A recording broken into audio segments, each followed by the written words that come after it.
Hi guys, जैसे आपने screenshot में देख ही लिया है कि आज हम फ्यूचर ग्रुप के बारे में बात करने वाले हैं। इसकी सारी नई अपडेट्स को मैं कवर करूंगा आज। इसके अंदर जो नई अपडेट्स आए हैं, और बिल्कुल सही पढ़ा आपने स्क्रीनशॉट में कि क्या छप जाएंगे नोट या फिर लुटेगा रिटेल इन्वेस्टर। क्या आपको लगाना पैसा चाहिए इसमें या आपको वेट करना चाहिए, इस पॉइंट्स के बारे में हम बात करेंगे। ये वीडियो 4 पॉइंट में हम डिवाइड करेंगे। सबसे पहले मैं इसके अपडेट के बारे में बात करूंगा, जो मैनेजमेंट का अपडेट आया नया। उसके बाद इसमें न्यूज़ की बात करेंगे, क्योंकि न्यूज़ बहुत ज़्यादा इंपॉर्टेंट होती है किसी भी शेयर को बढ़ाने और गिराने में। न्यूज़ का एक बहुत इंपॉर्टेंट रोल होता है, तो हम न्यूज़ को भी कवर करेंगे इसमें। तीसरे पॉइंट में मैं आपको अपनी इन्वेस्टमेंट दिखाऊंगा, जैसे कि मैंने इसमें कैसे इन्वेस्ट किया हुआ है, और मैंने इसमें इन्वेस्ट किया भी है या नहीं किया, और किस प्रकार से मैंने इन्वेस्ट किया हुआ है, किस किस रेटों पे मैंने शेयर को उठाया हुआ है। उसके अकॉर्डिंग आपको एक आइडिया लग जाएगा कि आपको शेयर में जाना चाहिए या नहीं जाना चाहिए, अभी बाय करना चाहिए या नहीं जाना चाहिए। आपको हेल्प मिल जाएगा उससे, एक गाइडेंस मिल जाएगी आपको। और चौथे पॉइंट में मैं आपको बताऊंगा कि क्या हमें सच में इसमें फ्यूचर ग्रुप में ये सही समय है इसके अंदर घुसने का। क्या हमें इसमें पैसा लगाना चाहिए, अगर नहीं लगाना चाहिए तो हमें कब लगाना चाहिए, वेट करना चाहिए, जिनके पास ऑलरेडी शेयर है उन्हें होल्ड करना चाहिए या सेल करना चाहिए। सारे पॉइंट्स और सारे डाउट इस वीडियो में मैं क्लियर कर दूंगा आपके। तो बिना किसी देरी के हम इस वीडियो को स्टार्ट करेंगे। सबसे पहले फ्यूचर एंटरप्राइजेज़ की जो न्यूज़ है, मैं आपको ये बता देता हूँ कि फ्यूचर एंटरप्राइजेज़ ने अपनी जो बोर्ड की जो मीटिंग होनी थी उसे डिले कर दिया है 1 हफ्ते के लिए। इस मीटिंग के अंदर फ्यूचर एंटरप्राइजेज़ को अपने मर्जर प्लान को लेकर बात करनी थी। मर्जर प्लान इसका ये था कि इसे future retail, future lifestyle fashions और फ्यूचर कंज्यूमर सप्लाई को, इन सबको अपने अंदर मर्ज करके इन्होंने फ्यूचर एंटरप्राइजेज़ में डालना था। फिर रिलायंस ने इसको 8,500 करोड़ रुपए देके इसमें अपनी शेयर होल्डिंग खरीदनी थी। और उसके बाद उस 8,500 करोड़ का फ्यूचर ग्रुप ने अपने लोन को रीपेमेंट करने के लिए यूज़ करना था, उस 8,500 करोड़ का। ये न्यूज़ आ रही थी कि इन्होंने 21 तारीख को ये इनकी मीटिंग होनी है। लेकिन अभी न्यूज़ आ रही है कि फ्यूचर इंटरप्राइजेज़ ने इस मीटिंग को डिले कर दिया और अब ये मीटिंग अगस्त 28 को होगी। इस मीटिंग में उन्होंने ये भी बोला है कि फ्यूचर इंटरप्राइजेज़ इस मीटिंग के अंदर अपने फाइनेंशियल और क्वार्टरली रिजल्ट्स को भी डिस्कस करने वाला था, लेकिन अब वो 28 अगस्त को ही इसके डिस्कशन होगी इसके साथ। इन्होंने स्टॉक एक्सचेंजेस को, जैसे आपने प्रीवियस स्क्रीनशॉट में पढ़ ही लिया होगा, एक नोटिस दे दिया है। और उस नोटिस में इन्होंने क्या बात की है वो मैं आपको नोटिस पढ़ के दिखाता हूँ। ये कंपनी की तरफ से नोटिस है, जैसे कि आप पढ़ सकते हैं। Company, this is what the company said. This has reference to our letter dated on 16th of August regarding the intimation of the date of the board meeting of the company, which has scheduled to be held on Saturday, August 22nd, to consider and approve the audited financial results of the company for the quarter and the year ended on 31st of March. We hereby further inform you that due to some unavoidable circumstances, ये point बहुत ज़्यादा important है, क्योंकि इसमें ये बोल रहे हैं ड्यू टू अनअवॉइडेबल सर्कमस्टांसेस। अब ये कैसे सर्कमस्टांसेस है ये हमें नहीं पता, लेकिन इन्होंने बोला है due to unavoidable circumstances the said meeting has been postponed and it has been rescheduled and it will be held on Friday of August 28th. So this is what the company said. अब इनके क्या circumstances है मुझे नहीं पता, क्योंकि ये deal future retail और फ्यूचर ग्रुप के लिए जितनी इंपॉर्टेंट है उतनी ही इंपॉर्टेंट है रिलायंस के लिए भी। फ्यूचर ग्रुप के लिए इतनी इम्पॉर्टेंट डील ये इसलिए थी और ये मीटिंग इसलिए इम्पॉर्टेंट थी क्योंकि फ्यूचर रिटेल ने 100 करोड़ का पेमेंट, इंटरेस्ट पेमेंट करना था। 100 से 105 करोड़ रुपए का पेमेंट करना था, जो इसने लोन लिया हुआ था सिक्योरिटी बॉन्ड्स को लेकर। उसका इसने पेमेंट करना था जुलाई के अंदर, लेकिन वो ये नहीं कर पाई। और इसको 30 मंथ नहीं, 30 दिन का ग्रेस पीरियड मिल गया था उस कॉन्ट्रैक्ट के ज़रिए, जो कि इसका ग्रेस पीरियड 22 अगस्त को ख़त्म होना था। तो यानी कि इसका ग्रेस पीरियड ख़त्म होना था इसी महीने, यानी कि आज के दिन। और इसे आज तक, ये मतलब आज के दिन तक इसको ये पैसा देना था, वरना इसका लोन डिफ़ॉल्ट हो जाता। तो ये मीटिंग और ये डील बहुत ज़्यादा इंपॉर्टेंट थी। अगर हम नज़रिए को देखें, इस पूरे पैटर्न को देखें, तो ये बहुत ज़्यादा इंपॉर्टेंट थी फ्यूचर ग्रुप के लिए, जो इन्होंने पोस्टपोन कर दी। दूसरा मैं आपको बता दूं कि किशोर बियानी की हालत भी इतनी ख़राब है कि वो मुझे खुद के दम पे तो वो शायद ये इसको नहीं, इंटरेस्ट को नहीं चुका पाएंगे, क्योंकि जैसे स्क्रीनशॉट में मैं आपको दिखा दूं कि Biyani is so bad that कि अगर उनकी कंडीशन इस वक्त और सिचुएशन उनकी इतनी ख़राब है कि अगर गवर्नमेंट ने कोविड-19 के चलते अपने नए स्टेप्स नहीं लाए होती, जो डेप्ट और जैसे कि लोगों ने लोन लिया और उन्होंने डिफ़ॉल्ट किया हुआ है, और जो इंसॉल्वेंसीज के केसेस के ऊपर उन्होंने सस्पेंशन करा हुआ है, जैसे कि स्क्रीनशॉट में आपको बता भी देता हूँ। COVID-19 related debt from default and suspension of fresh insolvency cases। ये गवर्नमेंट ने, फाइनेंस मिनिस्टर ने पिछले अपने उसमें बताया भी था कि वो इंसॉल्वेंसीज के फ्रेश केसेस को भी डील उनको सस्पेंड करेंगे, उनको उन तक डील नहीं करेंगे वो। तो अगर कोविड-19 की सिचुएशन नहीं होती तो बयानी जी की कंपनी जो ये है वो बैंकरप्ट हो जाती, और कंपनी जैसे कि स्क्रीनशॉट में लिखा हो, company would have been facing the proceedings. जो बैंकरप्ट की प्रोसीडिंग होती है उसे ये प्रोसीडिंग करनी पड़ती है, उसके थ्रू जाना पड़ता। तो ये डील बहुत ही ज़्यादा इंपॉर्टेंट थी। उसको आगे बढ़ाने का मुझे नहीं लगता इनके पास कोई रीज़न होना चाहिए फैक्ट, लेकिन उन्होंने रीज़न भी नहीं बताया कि क्यों बढ़ाया उसके अंदर। ये एक अलग, ये दूसरा स्क्रीनशॉट है। इसमें बताया जा रहा है कि जैसे कि हमने ऑलरेडी डिस्कस कर लिया कि इसमें उन्होंने प्लान किया था कि इन सारी कंपनीज़ को फ्यूचर इंटरप्राइजेस के अंदर मर्ज करके रिलायंस को सौंपा जाएगा। लेकिन इस स्क्रीनशॉट में एक बहुत बड़ी बात ये सामने आ रही है कि जो इन statement to stock exchanges F ने अपना कोई रीज़न नहीं बताया। जैसे इन्होंने, मैंने जो बात उठाई इन्होंने ऑलरेडी इसमें बता दिया है कि फ्यूचर ग्रुप ने अपना रीज़न नहीं बताया कि उसे पोस्टपोन क्यों किया है। लेकिन ऐसी इंसाइडर्स, जैसे कि जो इसमें जो इंसाइडर्स शब्द यूज़ किया हुआ है, इंसाइडर बोल रहे हैं कि जो फ्यूचर ग्रुप है रिलायंस के साथ और बैंक्स के साथ एक प्लान के ऊपर वर्क कर रहे हैं। और ये प्लान है क्या आखिर में? तो according to the plan the banks will lend the money to the future group so that it does not default on its foreign currency loan due to which is due on Monday। तो जो bank है वो पैसा देगा future group को payment करने के लिए अपने लोन के इंटरेस्ट की, ताकि वो इस लोन को डिफ़ॉल्ट ना कर जाए।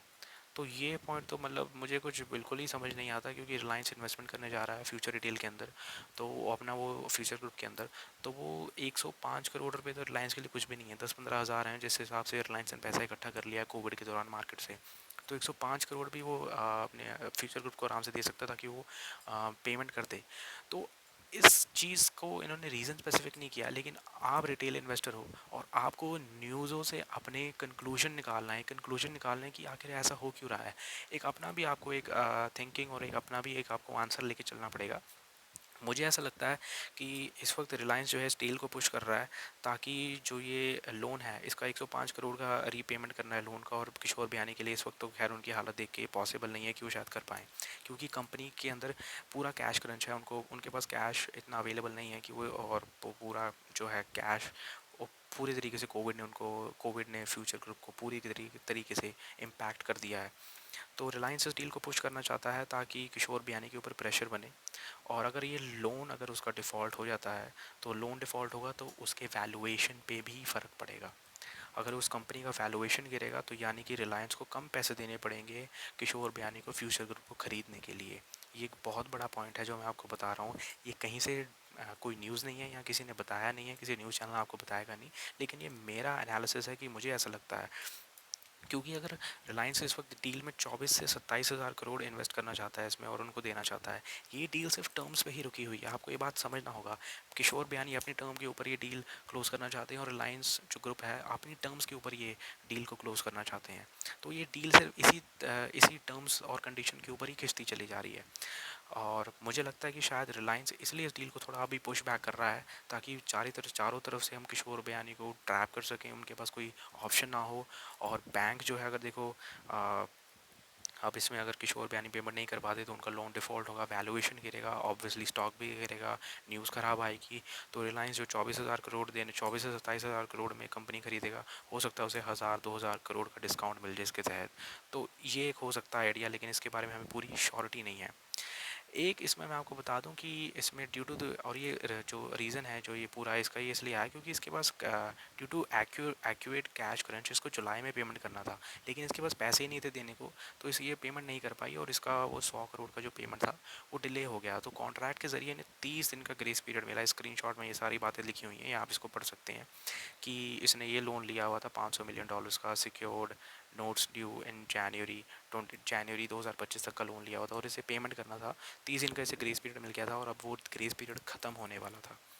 अगले स्क्रीनशॉट में जो लाइव मिंट के ज़रिए है, इसमें एक और ख़ास बात सामने आती है कि फ्यूचर पे the missed interest by Monday.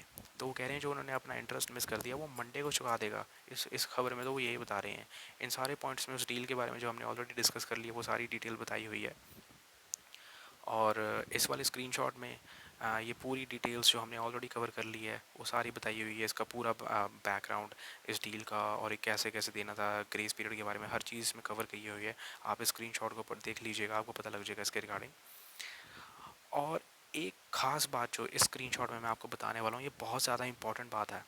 According to the first person, Live Mint ने इसका नाम नहीं बताया तो हमें फर्स्ट पर्सन ही लेके चलना पड़ेगा।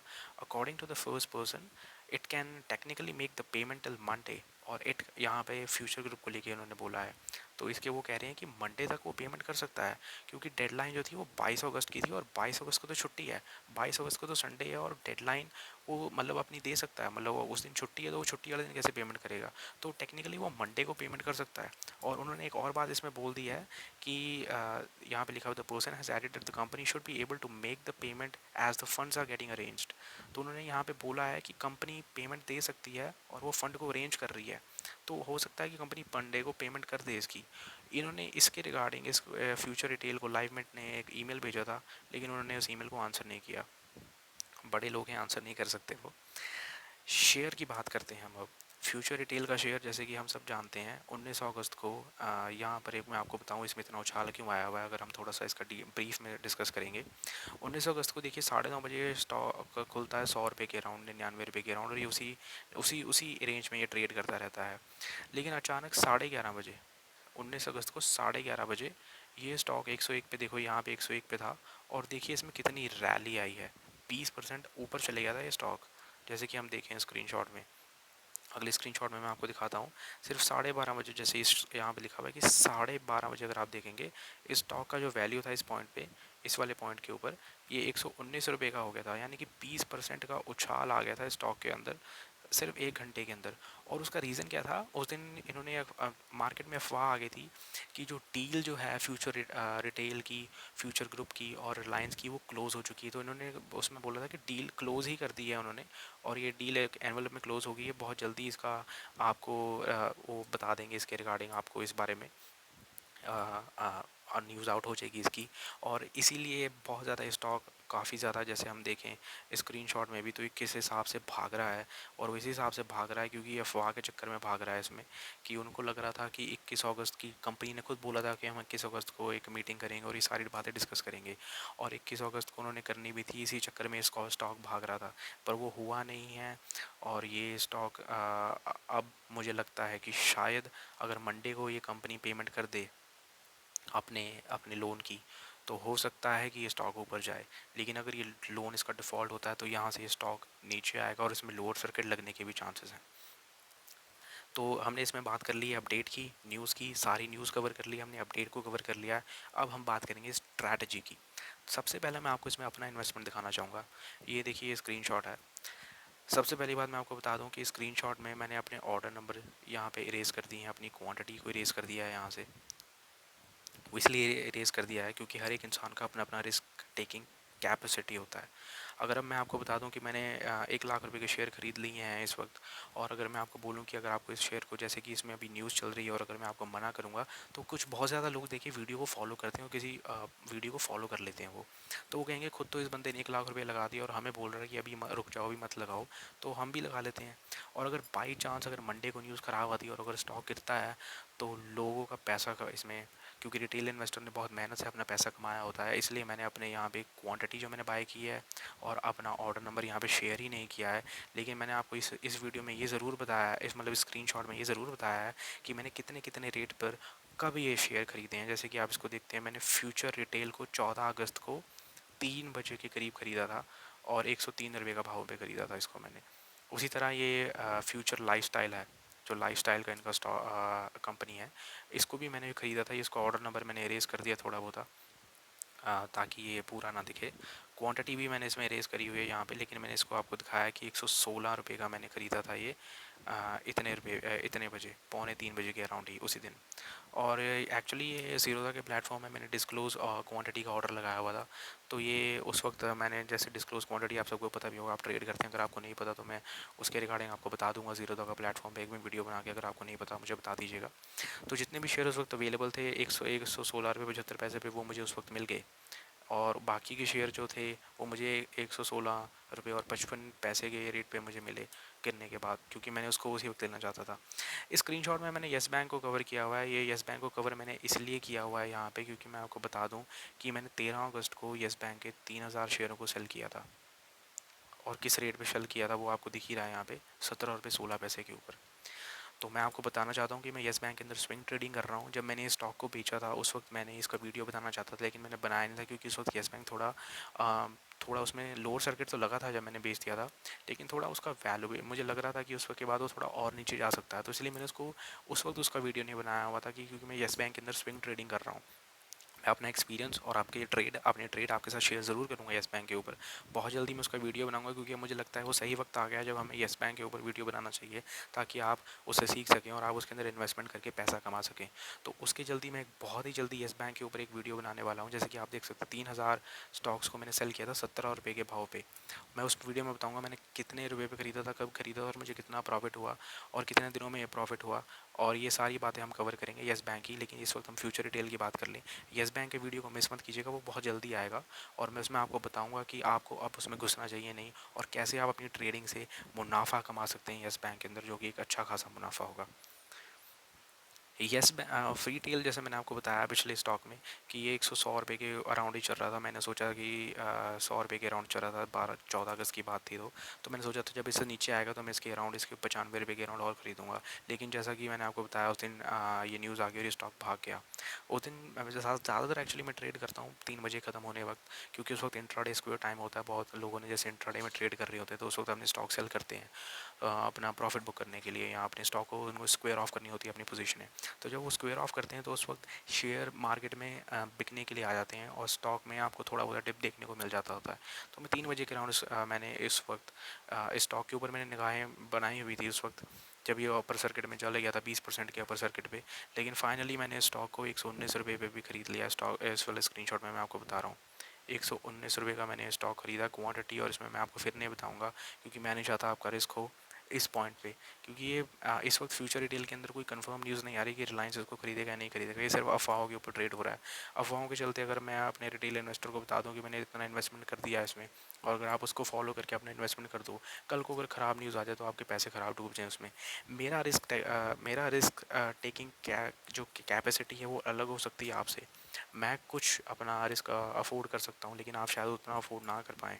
तो हर एक इंसान की अपनी अलग अलग कैपेसिटी होती है। कुछ इंसान 10,000 का लॉस बेयर कर सकता है, कोई 20 का, कोई 50 का, कोई लाख का, कोई करोड़ का। तो अलग अलग अपनी होती है। इसलिए मैंने इसमें अपना स्क्रीनशॉट में क्वांटिटी शेयर नहीं की है।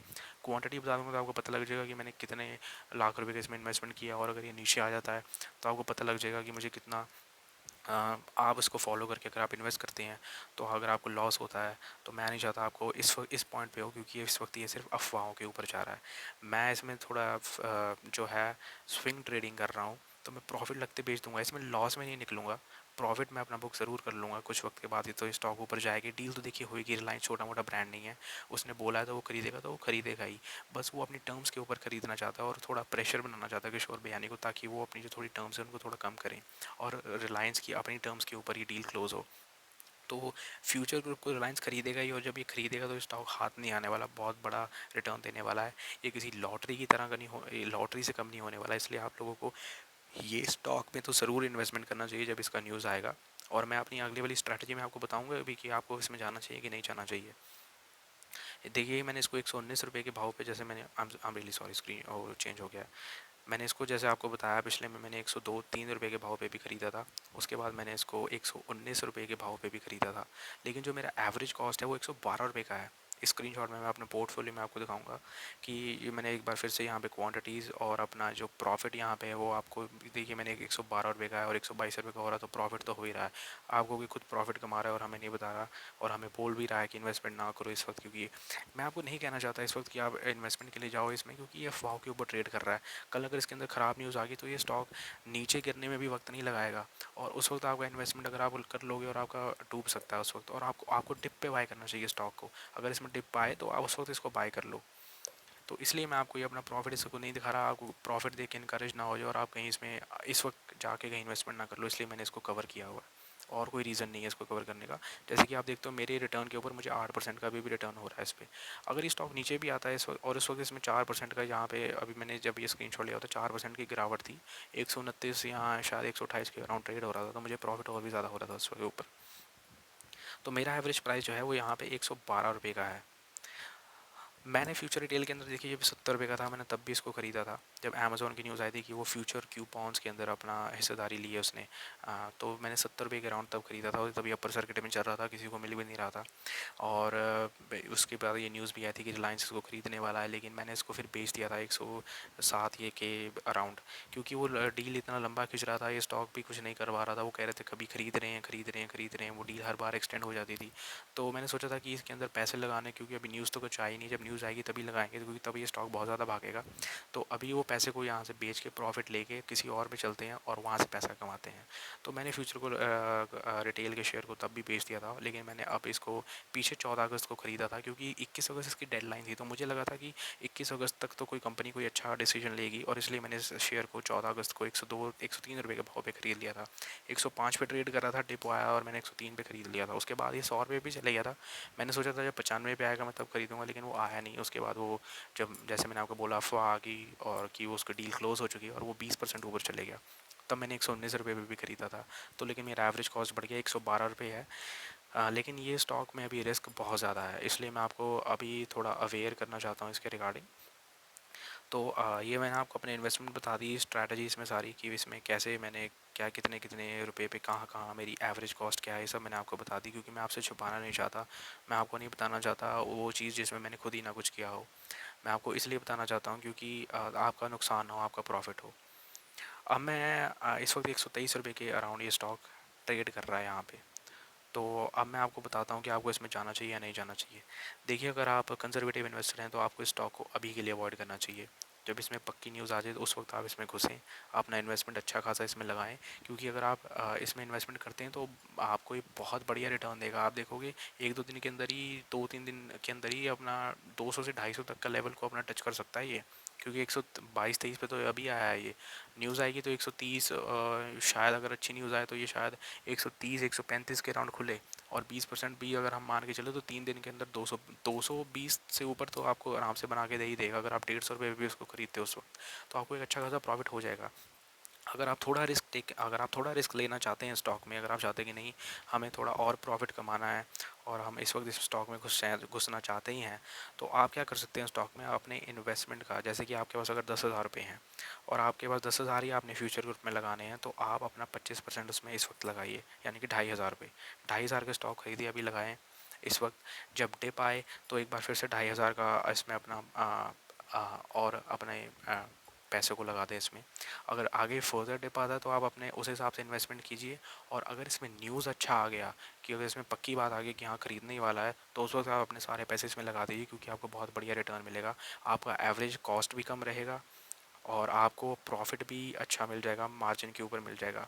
जो उस वक्त देखिए न्यूज़ आने के बाद जो स्टॉक रैली दिखाएगा वो तो दिखाएगा ही। तो जो उस वक्त पैसे लगाएंगे उनके देखिए नीचे के 10-15% तो वो सोच के चलें कि उनको नहीं मिलेंगे, लेकिन उसके बाद अगर न्यूज़ कंफर्म होने के बाद अगर वो शेयर खरीदते तो उसके ऊपर का जो प्रॉफिट होगा वो उन्हें मिलेगा ही मिलेगा।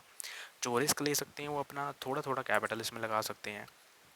और मैं आपको एनएसई का भी इसमें यहाँ पे दिखा देता हूँ। यहाँ पे तो जो टोटल डिलीवरीज़ हैं एनएसई की वेबसाइट पे, यहाँ पे जैसे कि हम देखेंगे, आप स्क्रीनशॉट में आसानी से देख पाएंगे कि यहाँ पे 27% डिलीवरी उठाई गई है। देखिए यहाँ पे 27% लोग बोलेंगे कि कम है, लेकिन इसका वॉल्यूम भी बहुत ज़्यादा है। अगर आप वॉल्यूम, आई एम सॉरी मैं स्क्रीनशॉट में इंक्लूड करना भूल गया, अगर आप इसका वॉल्यूम देखोगे तो वॉल्यूम कमाल है। अगर आप इसका वॉल्यूम देके आप देखोगे तो आप कहोगे बहुत बढ़िया इसमें है। तो डिलीवरी आप घबराइए मत, बहुत बढ़िया स्टॉक है फ्यूचर रिटेल का। ये एक प्रॉफिट मेकिंग स्टॉक है। ये स्टॉक सिर्फ 3 ही वजह से हिट हुआ है। एक तो किशोर बियानी के डेप्ट के ऊपर, जो इस कंपनी के ऊपर हैवी डेप्ट है उसके ऊपर, और जो कोरोना वायरस जो पेंडेमिक आया उसकी वजह से। प्रॉफिट मेकिंग कंपनी, अगर आप इसकी बैलेंस शीट चेक करोगे तो इस कंपनी ने प्रॉफिट ही जनरेट किया है, लेकिन इसके ऊपर डेप्ट इतना ज़्यादा है तो वो इसके प्रॉफिट को अफेक्ट कर रहा है। और ऊपर से किशोर बियानी के पर्सनल लोन और उनके जो पर्सनल लोन्स हैं और उनके ऊपर जो न्यूज़ आई है उसने भी स्टॉक को काफ़ी ज़्यादा अफेक्ट किया है, क्योंकि वो एक तरह से ओनर हैं इसके। और अगर ओनर के ऊपर कोई ख़राब न्यूज़ आती है तो स्टॉक तो नीचे गिरेगा ही गिरेगा। कोरोना वायरस तो हम आपको पता ही है कि उसकी वजह से काफ़ी ज़्यादा बढ़िया बढ़िया स्टॉक गिर चुके हैं। तो ये भी स्टॉक भी ने भी उसकी बहुत ज़्यादा बुरी तरीके से ये हिट हुआ है इन तीन कारणों की वजह से। 400 रुपये का स्टॉक आपको 123 रुपये में मिल रहा है, और जब ये डील क्लोज होगी तो आप देखोगे कि 250-300 तक तो ये आराम से जाएगा। और अगर आप अपना अच्छा खासा प्रॉफिट बुक करोगे तो 150 रुपये पे, अगर आप 150 रुपये पे भी अगर न्यूज़ कन्फर्म हो जाती है, उन्होंने ले लिया, अगर आप खरीदते हो, आपका पैसा दुगना तो दे के ही जाएगा देगा। तो ये बिल्कुल एक बहुत बढ़िया लॉटरी वाला स्टॉक है। लेकिन अभी के नज़रिए को देखते हुए, क्योंकि जो इसका खुद का ग्रुप है वो डिले कर रहा है, 21 को मीटिंग होनी थी, उन्होंने 28 को कर दी, हो सकता है आगे भी आगे तक खिंच जाए।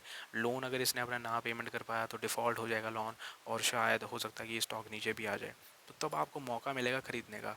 अभी आप इसके ऊंचे रेटों में फंस जाएंगे, और अगर नीचे गिर गया स्टॉक तो आपको फिर लॉस होने लग जाएगा। So it's better that you buy on dip, so that you will be able to earn more profit on that. और यही था इसमें। तो मैं आपको बस यही राय दूंगा कि इस वक्त अगर आप कंजर्वेटिव हैं तो अभी थोड़ा रुकिए। अगर आपके पास ऑलरेडी इसके शेयर हैं तो आप होल्ड करिए, इसमें अभी और बाइंग मत कीजिए। डिप आएगा तो बाय ज़रूर करिए आप, अगर आप रिस्क टेकिंग इन्वेस्टमेंट है। अगर आप होल्ड करेंगे आपको ज़रूर प्रॉफिट देगा। अगर जिनके पास भी फ्यूचर रिटेल का शेयर है उसको होल्ड करें।